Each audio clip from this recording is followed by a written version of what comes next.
Hi, this is Katie Martin Beal. I'm the curatorial assistant at the Cummer Museum of Art and Gardens. Today I'm going to speak to you about American artist and art critic Charmian von Weigand.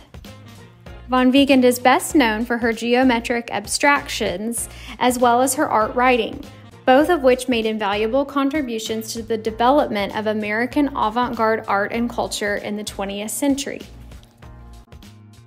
This painting, titled Night Environment, Manhattan, was made in 1947 using oil on canvas. It is on long-term loan to the Cummer Museum and is displayed in the Lane Gallery, and I highly encourage you to view it in person when you get the chance. This composition features a grid-like system with varying rectangles and squares of primary colors: red, yellow, and blue, plus green, as well as neutrals of white and gray, which fill the entire canvas. Von Weigand's painting evokes an intense energy through the harmonious combination of a bold and luminous color palette and a deliberately asymmetrical yet balanced compositional arrangement. Many of the visual elements of this painting, such as the reduced geometrical forms and primary colors, may look familiar to the work of Dutch artist Piet Mondrian.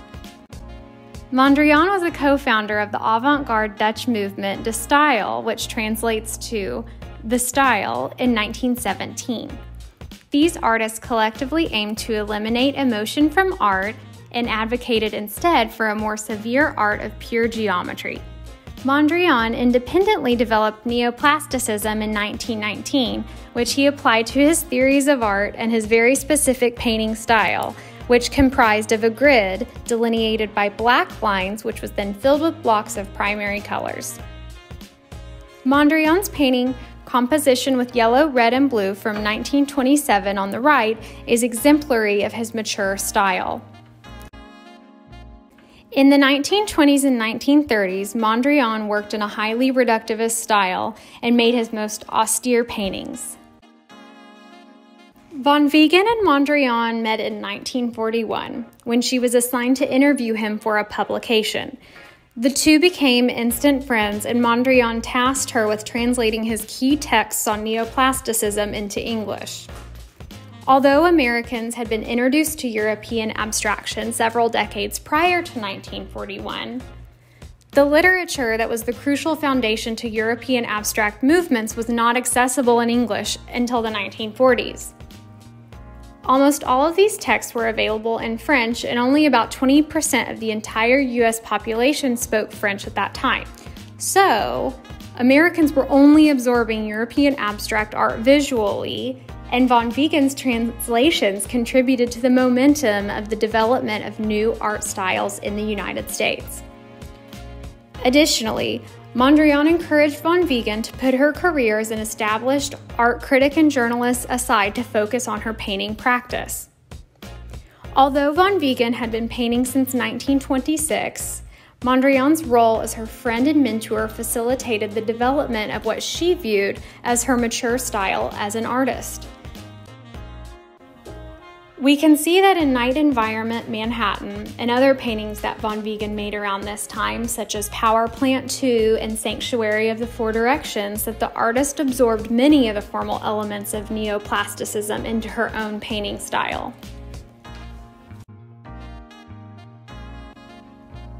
Another method Mondrian employed in his painting practice and process that von Weigand also applied was the methodical and careful application and layering of oil paint.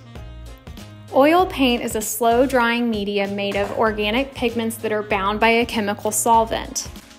The application of multiple layers of oil paint often leads to cracking over time, and you can see cracking in the detail images of these paintings by Mondrian on the left and von Weigand on the right. However, Mondrian was especially obsessive about cleaning his paintings, which often involved adding even more layers of paint to the canvas. Mondrian frequently cleaned and restored his paintings even when they had been sold and were housed in private collections.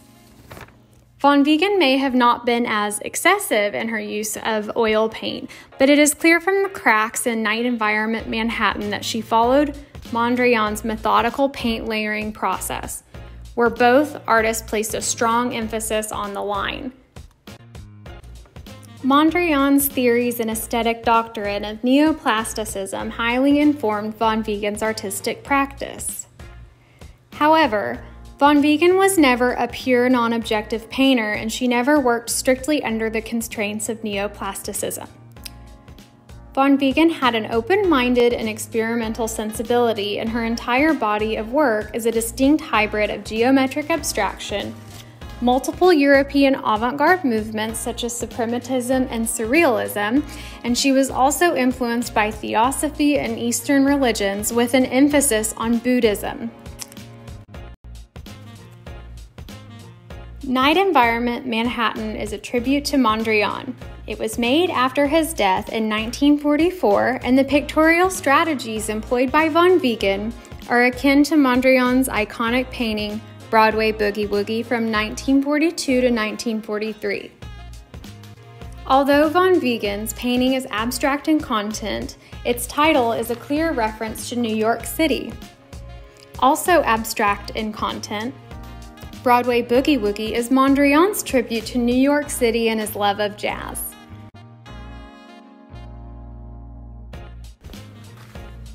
Both compositions evoke the buzzing energy and rhythm of the city through the linear color patterns and arrangements.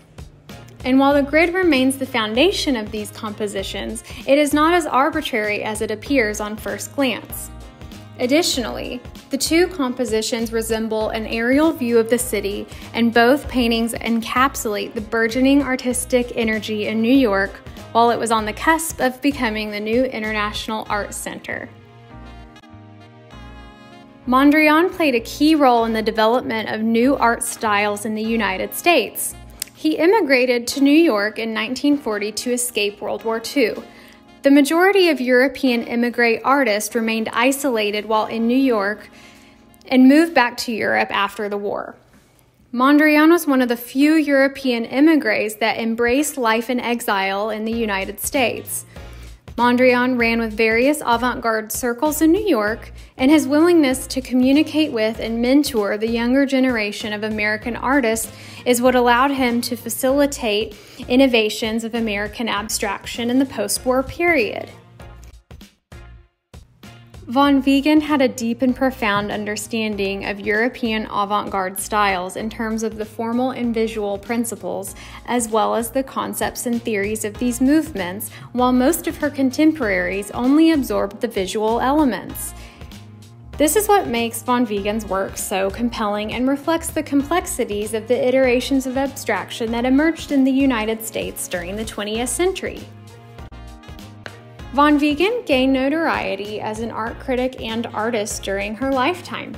Both fields were largely dominated by men.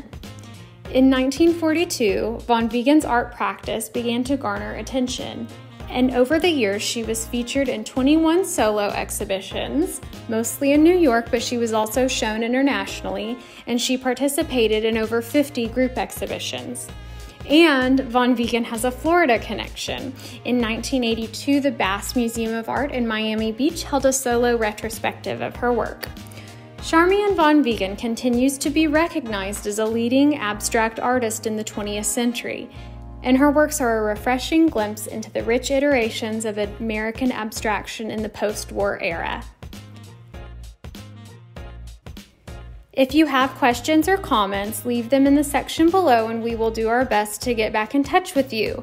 Thank you so much for spending time with the Kummer Museum today. We hope to see you here soon.